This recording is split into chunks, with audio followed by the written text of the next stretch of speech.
Kimda kim ushbu zikrni duolariga qo'shib aytsa, shak shubhasiz uning duolari ijobat bo'ladi. Chunki Rasululloh hadisda vallazi nafsi biyadihi, Allohga qasam, kimda kim bu zikrni qilsa, uning duolari, iltijolari aniq qabul bo'ladi deb Rasululloh qasam ichib aytdi. Va albatta bu duoni boshqa musulmonlarga ham jo'natish esdan chiqmasin.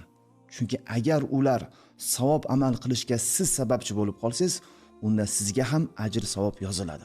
Unda ushbu sirli duoni eshiting. Allohumma inni as'aluka bi anni ashhadu annaka antallohu allazi la ilaha illa ant, al-ahadus samad, allazi lam yalid va lam yulad va lam yakul lahu kufuwan ahad. Ma'nosi: Allohim, sendan so'rayman. O'rtaga sendan boshqa sig'inishga Xudo yo'qligini tan olishimni aytaman.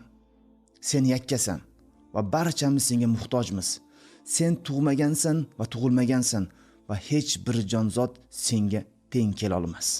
Azizlar, bu zikrni aytib, so'ngra qalbingiz xohlagan narsani so'rang va albatta Alloh azza va jalla ularni sizga barchasini beradi. Chunki Rasululloh qasam ichib aytgan. Bu duoni arabchasini aytganingiz afzal.